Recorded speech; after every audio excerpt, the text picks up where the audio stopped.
The air inside the Seoul Cathedral was cold enough to turn breath into mist, but it wasn't the winter chill that made Zaria Monroe tremble. It was the weight of the hand sliding a 5-carat diamond onto her finger, a hand covered in intricate, dark tattoos that peeked out from the sleeve of a $1,000 suit.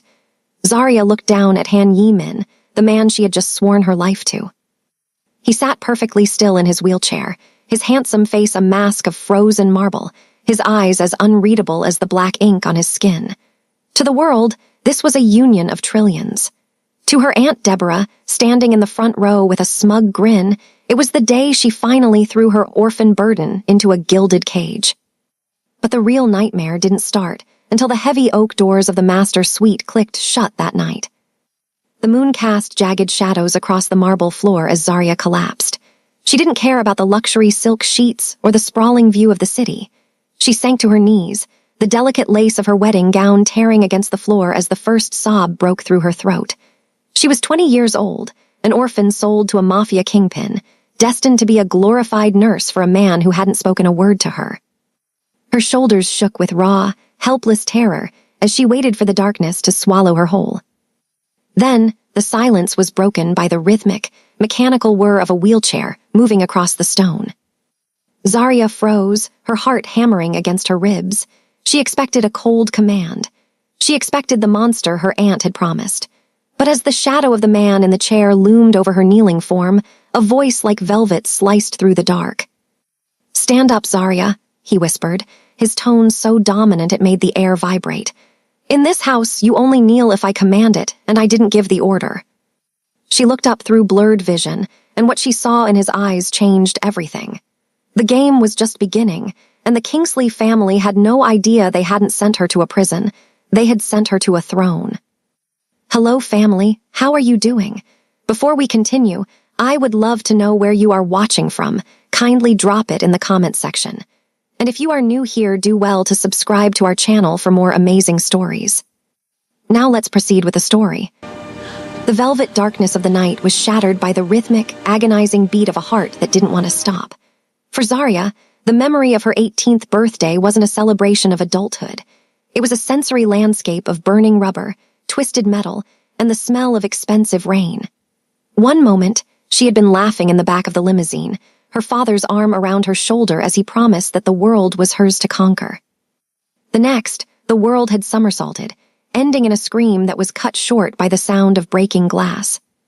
She had crawled from the wreckage, her birthday dress, a shimmering silk the color of dawn, soaked in a mixture of oil and the lifeblood of the only two people who had ever truly loved her. As she lay on the asphalt, watching the flickering orange glow of the car that had become her parents' pyre, Zaria didn't know that the physical pain was merely the beginning. The aftermath was a blur of antiseptic hallways and the cold, mechanical scratching of pens on paper. Before the dirt had even settled on the Monroe family plot, the silence of Zaria's grief was invaded by the sharp, clicking heels of Deborah Kingsley. Her aunt didn't arrive with open arms or words of comfort. She arrived with a briefcase full of legal threats and a smile that never reached her predatory eyes. "You're far too fragile for this, darling," Deborah had whispered, her voice like sandpaper wrapped in silk as she stood in the center of the Monroe estate's grand foyer. "A girl of 18, so traumatized. You can't possibly be expected to manage an empire of this magnitude. Your father would have wanted you to be protected." The protection Deborah offered was a cage. With the precision of a master thief, she produced a series of lost codicils and emergency power of attorney documents, all signed while Zaria was still sedated in her hospital bed. The lawyers Deborah brought were wolves in charcoal suits, their eyes darting away from Zaria's hollow gaze as they systematically dismantled her life. Within a month, the Monroe fortune, a legacy built on decades of philanthropy and brilliance, was swallowed by the Kingsley accounts. The shimmering silk dresses were packed away, replaced by the drab uniforms of a servant. Zaria was told that the estate was bleeding money and that her residence there was a charity she should be grateful for. "Your father was a gambler, Zaria," Deborah lied, her hand resting with mock tenderness on the girl's shoulder. "He left you with nothing but debt. We are the only ones standing between you and the gutter." As Deborah took her seat at the head of the dining table, Zaria was banished to the shadows of the kitchen. The transition was absolute. The girl who had been born to lead was now a ghost in her own home, stripped of her name, her history, and her future. She was no longer Zaria Monroe, the heiress. She was a burden to be managed, a slave to the aunt who had stolen her birthright before her parents' graves were even green. The transition from heiress to intruder happened with a brutal, calculated speed. In the months that followed her parents' funeral, the Kingsley family didn't just move into Zaria's home. They occupied it like a conquering army. The sprawling Monroe estate, once filled with the scent of her mother's peonies and the sound of her father's laughter, became a cold, sterile labyrinth where Zaria was a ghost haunting the corridors of her own life. She was moved from her sun-drenched bedroom with the balcony view to a cramped, airless room in the servants' quarters near the laundry. Deborah's husband, Victor, a man with greedy eyes and a voice like gravel, took over her father's mahogany study, throwing out years of precious family photos as if they were trash. He spoke to Zaria only to demand a fresh drink or to complain about a smudge on the floor, his tones stripped of any pretense of familial warmth. To him, she was a line item on a ledger, an expense he was eager to minimize. But it was her cousins, Arabella and Julian, who made the humiliation a daily ritual. Arabella, barely a year older than Zaria, took a sadistic pleasure in raiding Zaria's closet. She wore the designer dresses Zaria's mother had bought for her debutante balls, often intentionally spilling red wine on the silk just to watch Zaria's face. "Don't look so tragic, Zaria," Arabella would sneer, spinning in a gown that had once been Zaria's favorite. "It's not like you have anywhere to go. You should be grateful we're even letting you stay in the basement. You're lucky we don't charge you rent." Julian was worse. He possessed a cruel, restless energy that he directed entirely toward breaking Zaria's spirit. He would intentionally track mud across the foyer minutes after she had finished scrubbing it on her hands and knees, laughing as she was forced to start over. He delighted in reminding her of her status, or lack thereof. "Do you remember when you thought you were going to Yale?" Julian mocked one afternoon, tossing his empty gym bag at her feet for her to carry. "Now you're just the help. Try to keep up, Orphan. The floors aren't going to polish themselves." The abuse wasn't always loud. Often, it was the crushing weight of isolation. Zaria was forbidden from sitting at the dining table. She ate her meals standing in the kitchen, consuming the leftovers of the feasts the Kingsleys enjoyed while they discussed how to spend the Monroe fortune. They spoke about her as if she weren't in the room, debating which of her father's vintage cars to sell or which charity foundation to shut down to maximize their personal allowance. Whenever Zaria tried to protest, whenever the fire of her old self flickered for a moment, Deborah was there to douse it with a cold, terrifying calm. "Remember your place, Zaria," her aunt would whisper, her fingers digging into Zaria's shoulder. "Without us, you are a beggar on the street. One word from me, and you'll find out just how cold the world can be for a girl with no name and no money." By the time 2 years had passed, the girl who had dreamed of a brilliant future was buried beneath layers of exhaustion and shame. Her hands were calloused, her back was constantly bowed, and her spirit was a flickering candle in a gale. She had learned to move silently, to keep her eyes on the floor, and to swallow her tears before they could fall. The Kingsleys had stripped her of her wealth, her home, and her dignity, turning the Monroe heiress into a hollow vessel of service. They thought they had broken her completely, unaware that beneath the silent exterior, a desperate, quiet strength was waiting for a single spark of hope, even if that hope came in the form of a terrifying contract from across the world. The downfall of the Kingsley family's stolen empire was as swift as their rise, fueled by a reckless greed that even the Monroe fortune couldn't sustain. Victor's disastrous investments in offshore schemes and the children's insatiable thirst for luxury had hollowed out the accounts until the gilded walls of the estate were all that remained of their stolen dignity. By the time Zaria's 20th birthday approached, the house was a pressure cooker of whispered arguments and frantic phone calls. The creditors weren't just banks anymore. They were shadowy entities that didn't send letters, they sent threats. Zaria first felt the shift when the heavy labor stopped. Instead of scrubbing floors, she was summoned to the mahogany study where her father used to sit. Deborah was there, her face a taut mask of desperation, clutching a thick, vellum-bound folder embossed with a stylized silver dragon. "You've been a burden for 2 years, Zaria," Deborah began, her voice brittle as dead leaves. "We've fed you, housed you, and kept you from the streets. But the time has come for you to pay back the Kingsley debt. You're finally going to be useful." The utility Deborah spoke of was a contract from the Han Syndicate, a South Korean conglomerate whose wealth was measured in trillions, and whose influence was whispered to be built on a foundation of blood and steel. They needed a wife for their heir, Han Yi-min, a man the world called the Ghost Dragon, a mafia prince who had been left broken by an internal coup. The syndicate didn't want a political match or a socialite who would ask questions. They wanted someone with a clean pedigree and no one to come looking for her. They wanted an orphan they could buy.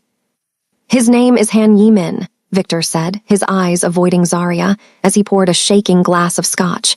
"He's a trillionaire, but he's damaged, bound to a wheelchair. They need a woman to manage his household and provide a respectable face for the public. In exchange, the Kingsley debts are erased." Zarya felt the blood drain from her face, her heart hammering against her ribs like a trapped bird. "You're selling me," she whispered, the realization hitting her with the force of a physical blow. "Like a piece of livestock." "We are saving you," Deborah snapped, her composure cracking to reveal the monster beneath. "Do you have any idea what will happen when the debt collectors come for this house? You'll be on the street. At least with the Han family, you'll have a roof over your head. You'll be the wife of a king, even if he is a half-man." The cruelty in her aunt's voice was the final betrayal. There was no choice, no negotiation. The Kingsleys had already spent the down payment. Within 48 hours, Zarya was stripped of her servant's rags and forced into a designer traveling suit that felt like a costume. Her passport was seized by a silent, suited man with a scar running through his eyebrow, the syndicate's envoy. As she was ushered toward a black sedan waiting in the driveway, Julian and Arabella watched from the grand entrance, their faces twisted with a mixture of relief and mockery. "Have fun being a nurse, Zarya," Julian shouted, a jagged laugh following her into the car. "At least he can't run away when you bore him to death." Zarya didn't look back. She sat in the darkened interior of the car, clutching the only thing she had left, the small locket containing her parents' photos that she had hidden from Deborah for 2 years. As the car pulled away from the Monroe estate, she felt the last tether to her old life snap. She was being traded for a ransom she never owed, sent across the world to be the sacrificial lamb for a man the world feared. She was 20 years old, and she was stepping into a den of dragons, certain that she would never see the light of day again. The transition from the cold, damp basement of the Kingsley Manor to the Han estate in Seoul was like waking up in a fevered dream of glass and steel. Zarya stood in the center of a master suite that was larger than her entire former home, her feet sinking into silk rugs that felt like clouds. She still wore the traveling suit Deborah had forced her into, a stiff, itchy garment that now felt like a relic of a past life. She waited for the orders to begin, for the list of chores, for the familiar sting of a sharp command. Instead, there was Han Yi-min. He moved through the automated doors of the suite in his blackened chrome wheelchair, his presence commanding the very air in the room. He didn't look at her with the disgust she had grown used to. His dark eyes tracked her with a quiet, intense curiosity. When he noticed her flinch as a maid approached to take her coat, his jaw tightened. "From this moment," Yi-min said, his voice a low, resonant rumble that vibrated in Zarya's chest, "you do not lift a finger for anyone in this house. You are the mistress of this estate, my wife, not a servant." The transformation began that very afternoon. A parade of stylists and personal shoppers arrived, filling the walk-in closets with silks, cashmere, and furs that shimmered with the wealth of a dozen lifetimes. When Zarya reached for a simple cotton dress, Yi-min caught her wrist. His touch was firm but surprisingly gentle, his tattooed skin warm against her pulse. He draped a necklace of blue diamonds around her throat, the stones heavy and cold, a brilliant contrast to her deep brown skin. "Rags are for the life you left behind," he whispered, his face inches from hers. "Here, you wear only the best." But the true spoiling wasn't just in the material wealth. It was in the fierce, absolute protection Yi-min provided. The tension in the house was thick, as many of Yi-min's long-standing staff viewed the sudden arrival of a young black woman from America with unconcealed prejudice. They whispered in the hallways, their eyes darting away with sneers when she passed. The breaking point came during a formal luncheon. A head housekeeper, a woman who had served the Han family for decades, deliberately tripped, spilling a tureen of hot soup across Zarya's new silk gown. The woman's apology was mocking, her eyes gleaming with the same malice Zarya had seen in her Aunt Deborah. "I am so sorry, madam," the woman said in clipped Korean, her bow shallow and disrespectful. "I suppose someone like you isn't used to such delicate fabrics anyway." The room went deathly silent. The only sound was the mechanical hum of Yimin's chair as he glided to the head of the table. He didn't raise his voice, but the temperature in the room seemed to drop 10 degrees. "Pack your things," Yimin said, his gaze fixed on the housekeeper with lethal stillness. "You have 10 minutes to leave my property.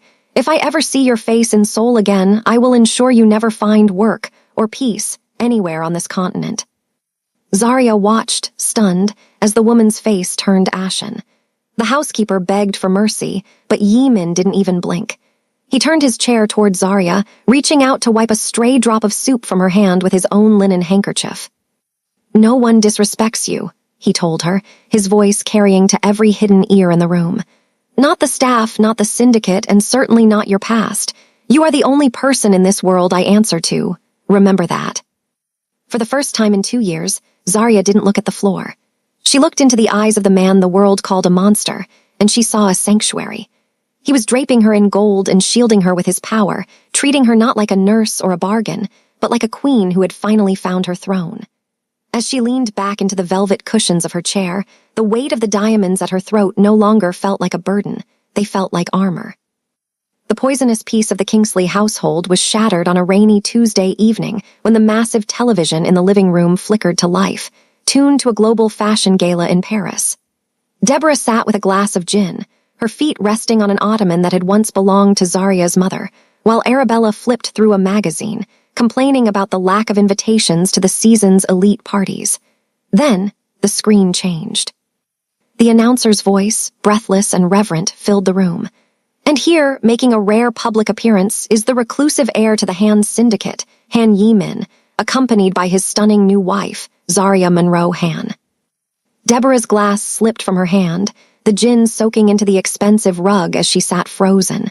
There, on the high-definition screen, was the girl they had discarded like trash. Zarya didn't look like an orphan. She didn't look like a nurse or a slave. She looked like a deity carved from obsidian and draped in the stars.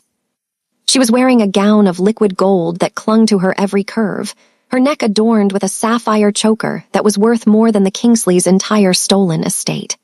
Beside her, Yimin sat in his blackened chrome wheelchair, his hand possessively covering hers, his gaze sweeping the crowd with a lethal, protective pride. That's her," Arabella whispered, her face contorting into a mask of pure, unadulterated envy.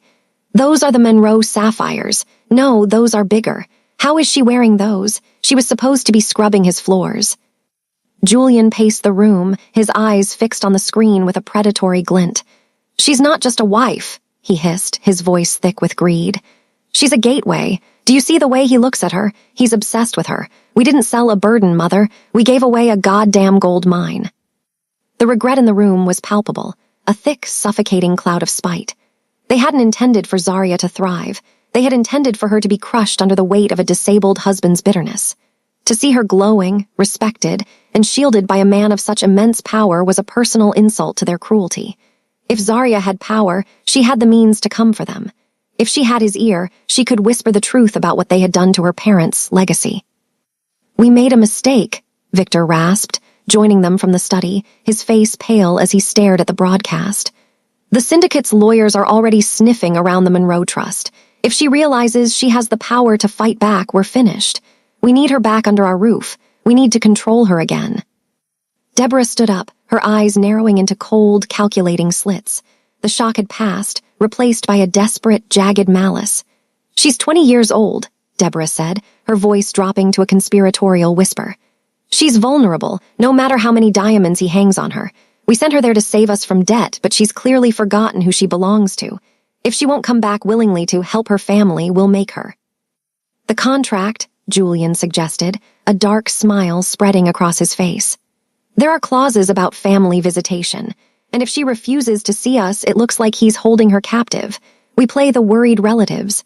We go to Seoul, we show the world she's being trafficked by a mafia boss, and we demand a settlement to bring her home." It wasn't just about the money anymore. It was about the humiliation. They couldn't stand the idea of Zarya Monroe standing taller than them. They plotted late into the night, their voices hushed as they mapped out a journey of sabotage. They would use her past against her, weave a web of lies to the international press, and pull the strings of her trauma until she came crawling back to the basement where they believed she belonged. They were going to reclaim their property, unaware that the man in the wheelchair was already watching their every move from across the sea, his silence not a sign of weakness, but the quiet before a devastating storm. The humid Seoul air did nothing to dampen Julian Kingsley's arrogance as he stepped out of his first-class cabin, his eyes scanning the glass and steel horizon with the hunger of a man who believed he was owed the world. He hadn't come to Korea as a guest. He had come as a debt collector. In his mind, Zarya was still the girl in the basement, a piece of property he had temporarily leased to a broken man. He checked his reflection in his phone screen, adjusting his designer tie, bought with the last of the Monroe estate's liquid assets, and prepared to remind his cousin exactly who held the leash. The confrontation took place in the glass-walled sunroom of the Han estate, a place of serene beauty that Julian immediately defiled with his presence. He didn't wait to be invited. He sprawled across a white leather sofa, tossing a muddy boot over a table made of rare jade. When Zarya entered, draped in a silk robe the color of a midnight storm, her neck sparkling with a fortune in diamonds, Julian didn't offer a hug or a kind word. He offered a sneer. "Look at you," Julian mocked, his voice echoing unpleasantly against the pristine walls. "The little maid finally got some new clothes, but we all know what's under the jewelry, don't we, Zarya? You're still the same orphan who cried when I made her sleep in the laundry room." Zarya stood her ground, her spine as rigid as a blade, though her hands trembled slightly hidden within her sleeves. "Why are you here, Julian? My husband's lawyers sent the final payment to your mother weeks ago. Our business is finished." "Finished?" Julian laughed, a jagged, ugly sound. He stood up, towering over her, his shadow swallowing her small frame. "We're family, and family doesn't get finished. You're living in a $1 trillion palace while we're back home counting pennies. Do you think we're going to let you play queen while we rot? You're going to start an allowance for us, or I'll go to the press. I'll tell them how you manipulated your way into this marriage. I'll tell them how you're taking advantage of a poor, crippled man who can't even defend himself from a gold digger like you." The mechanical whir of a wheelchair announced Yi Min's arrival before Zarya could respond. He glided into the room, his expression a mask of terrifying stillness. He didn't say a word as he stopped beside Zarya, but the air in the room seemed to thicken, the atmospheric pressure dropping until Julian's arrogant smile began to falter. Julian didn't have the sense to be afraid. He looked down at Yi Min, a patronizing smirk returning to his lips. "So this is the big, bad mafia boss? A man who needs a motor to cross his own living room? You've got a lot of nerve keeping my cousin here. How much did you pay for her? Because whatever it wasn't enough to keep me quiet." Yi Min's knuckles whitened against the armrest of his chair. He didn't look at Julian. His eyes were fixed on Zarya, searching her face for the pain this man had caused her. When he saw the flicker of old fear in her eyes, the ghost of the girl who had been broken by the Kingsleys, a silent, jagged rage began to radiate from him. It wasn't the loud, explosive anger Julian was used to. It was the quiet, absolute fury of a predator deciding exactly where to strike. "You think I am weak because I sit," Yi Min finally said, his voice a low, vibrating growl that made the jade table rattle. "You think my wife is a servant because you treated her like one. You have made a grave miscalculation, Mr. Kingsley." "Yeah, and what are you going to do about it?" Julian challenged, leaning down until he was inches from Yi Min's face. "Call your nurse to come wheel you away." Yi Min didn't blink. He simply reached out and caught Julian's wrist. The grip was like an iron vice, the strength behind it impossible for a man who was supposedly wasting away. He squeezed until the sound of Julian's bones grinding together filled the silent room. Julian let out a strangled yelp, his knees buckling as he was forced to his level.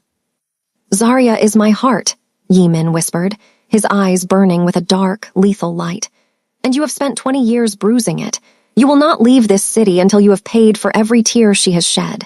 Get out of my sight before I decide that your tongue is a debt I need to collect today." Julian scrambled back, clutching his crushed wrist, his face pale and slick with sudden sweat. For the first time, he saw the dragon behind the mask. He fled the room, but the look Yi Min gave Zarya wasn't one of victory. It was a promise. The Kingsleys had come to Seoul to demand a ransom, but they were about to find out that some debts are paid in blood. Midnight air was thick with a heavy, electric silence, the kind that precedes a catastrophic storm. Inside the master's suite, Zarya lay in the periphery of sleep, her mind still reeling from the afternoon's confrontation with Julian. The diamond she had forgotten to remove felt cold against her collarbone, a reminder of the wealth that had made her a target. Beside her, Yimin sat motionless in his chair near the floor-to-ceiling windows, his silhouette a dark sentinel against the flickering lights of Seoul. The silence was shattered not by a scream, but by the sharp, surgical hiss of a glass cutter. Zarya bolted upright as the balcony doors slid open with a predatory smoothness. Two figures, draped in tactical black and wearing the faceless masks of the syndicate's most elite assassins, surged into the room. They didn't hesitate. One leveled a suppressed sidearm at Yimin, while the other, moved by a more personal malice, lunged toward the bed with a serrated blade glinting in the moonlight. Yimin, Zarya's voice was a strangled gasp of terror. She scrambled back, her heart hammering against her ribs as the blade-wielding assassin reached for her. She waited for the sound of the wheelchair's motor, for the desperate struggle of a man who could not run. Instead, she heard the sound of absolute, impossible power. With a fluid, explosive motion that defied every law of physics Zarya had come to believe about her husband, Yimin didn't move his chair. He stood up. He didn't just stand. He rose like a god of war returning to his throne. The transition was so sudden, so lethal, that the first assassin froze for a fractional second, long enough for Yimin to bridge the gap in a single, terrifying stride. Before the gunman could pull the trigger, Yimin's hand clamped onto the weapon's slide, his thumb jamming the firing mechanism. With a sickening crunch of bone, he snapped the man's wrist and drove a knee into his solar plexus, sending the professional killer crashing through the jade table in a spray of shattered stone and blood. Zarya's breath caught in her throat. Her eyes were wide, glossy with shock, as she watched the man she had spent months nursing move with a grace that was beautiful and horrifying all at once. The wheelchair sat empty in the center of the room, a hollow shell of the lie he had been living. The second assassin, realizing the trap, swung his blade toward Yimin's throat. Yimin didn't flinch. He parried the strike with his forearm, his skin, etched with the ink of the dragon, appearing as impenetrable as armor. He caught the assassin's throat in a grip that Zarya knew could crush steel. The room vibrated with the low, guttural growl of a man who had finally dropped the mask of vulnerability. "You came into my home," Yimin whispered, his voice sounding like grinding tectonic plates. "You laid eyes on my wife." With a brutal twist, he sent the second intruder sprawling into the hallway, where the estate's security, finally alerted, swarmed in to finish the job. Yimin didn't follow. He remained standing in the center of the wreckage, his black silk shirt open at the chest, his tattooed arms corded with tension. He was tall, impossibly tall, and he radiated a dominance that made the air feel thin. Zarya remained on the bed, her shoulders trembling, the lace of her nightgown torn in the struggle. The silence returned, heavier than before. Yimin turned to look at her, his dark eyes searchingly soft despite the violence he had just unleashed. He walked toward her, not glided, not rolled, his footsteps heavy and certain on the marble floor. He stopped at the edge of the bed and looked down at her. He didn't offer an apology for the lie, he offered his hand. "The chair was for my enemies, Zarya," he said, his voice dropping to that familiar, velvet rumble. "I needed to see who would strike if they thought the dragon was grounded. I needed to see who was loyal." He reached out, his thumb catching a stray tear on her cheek. "But for you, I will always stand. From this night on, there are no more secrets. The Kingsleys thought they sold you to a broken man. They are about to find out that they have handed you the keys to an empire that never sleeps." Zarya looked from his hand to his standing form, the realization hitting her like a tidal wave. The man she loved wasn't a victim. He was the apex predator of the underworld, and he had been waiting for the perfect moment to burn her past to the ground. The revelation of Yimin's strength didn't just change the atmosphere of the bedroom. It changed the very nature of the war. Within hours of the failed assassination, the ghost dragon shed the skin of the victim entirely. While Zarya slept fitfully under the watchful eye of the estate's most loyal guards, Yimin sat in his command center, the blue light of a dozen monitors reflecting in his dark, pitiless eyes. He wasn't just a husband anymore. He was a silent executioner, and the Kingsley family was his only target. The destruction began at dawn in New York. Deborah Kingsley was at a high society brunch, bragging to a table of skeptical socialites about her connections to the hand trillionaires when her titanium credit card was declined. The waiter's polite apology was followed by a much louder scene as three men in dark suits approached her table. They weren't debt collectors, they were federal agents. Yimin had spent the night unearthing the digital trail of Deborah's theft. He didn't just find evidence that she had stolen Zarya's inheritance. He found the backdated documents, the bribed lawyers, and the systematic tax evasion Deborah had used to funnel Monroe funds into her own failing ventures. By the time the appetizers were cleared, Deborah was being led out in handcuffs, her screams of indignation echoing through the restaurant as her friends looked on in hushed horror. At the same time, Victor Kingsley was in the middle of a high-stakes board meeting, trying to bluff his way into a new partnership using the Monroe estate as collateral. The doors swung open, and a legal team representing the Hand Syndicate entered. They didn't bring a lawsuit, they brought a foreclosure. The Monroe estate has been repurchased in full by Hand Global, the lead attorney announced, his voice slicing through Victor's bravado like a razor. You have 60 minutes to vacate the premises. Every piece of furniture, every vintage car, and every bottle of wine is now the property of Zarya Monroe Han. Anything you attempt to remove will be treated as grand larceny. Victor's world collapsed in a single heartbeat. The mahogany study he had stolen, the cars he had flaunted, they were gone, reclaimed by the man he had called half a man just days before. But Yimin saved the most personal strike for Julian. Still nursing his crushed wrist in a low-rent hotel in Seoul, Julian was waiting for a call from the assassins he had hired. Instead, the door was kicked off its hinges. Yimin didn't send the police for Julian. He sent the reality of the underworld. Julian was dragged into the light, where a video was already circulating on every major social media platform. It wasn't a leaked sex tape or a drunken rant. It was a high-definition recording of the sunroom confrontation. The world watched as Julian Kingsley mocked a disabled man and threatened a vulnerable orphan. The Kingsley name, which Deborah had tried so hard to polish, became synonymous with predator and coward. His influencer friends blocked him, his bank accounts vanished into the ether of hand-controlled servers, and he was left standing in the middle of Seoul with nothing but the clothes on his back and the terrifying knowledge that the dragon was finally awake. Back at the villa, Yimin entered Zarya's room. He was still standing, his posture regal and unyielding. He handed her a tablet. On the screen was a live feed of the Monroe estate in New York. The Kingsley name had already been stripped from the gates. The debt is settled, Zarya, Yimin said, his voice a low, soothing hum. They took your past, so I took their future. They wanted you to be a slave to their greed, but now they will spend the rest of their lives paying for every second they made you suffer. Zarya looked at the screen, then up at her husband.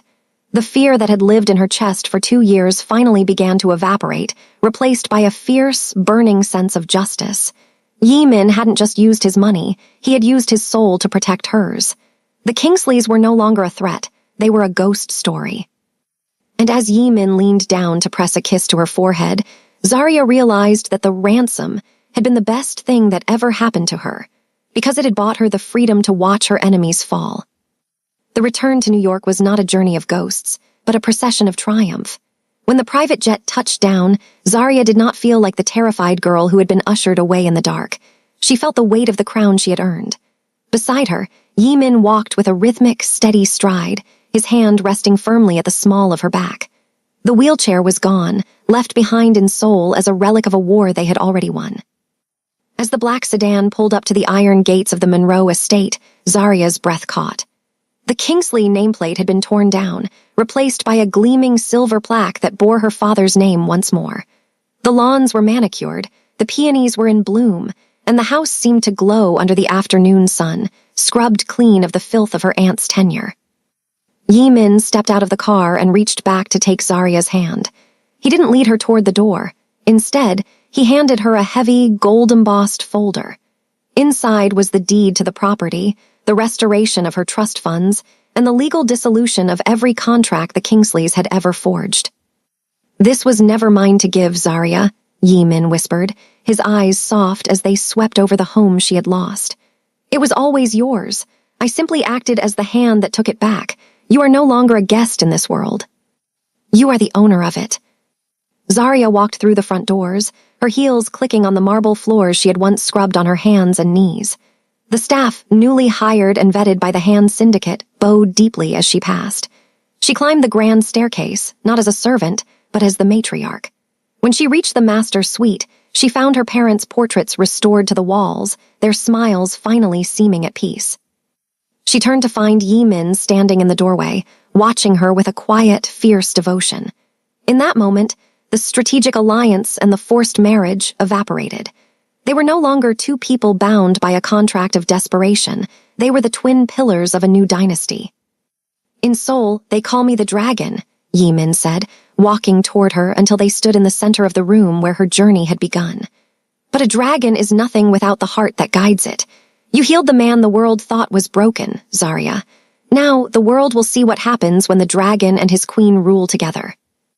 Zarya leaned into him, her head resting against his chest, listening to the steady, powerful thrum of his heart. She had started this journey as a broken orphan girl, a victim of greed and spite. But through the fire of betrayal and the ice of a cold marriage, she had forged something unbreakable.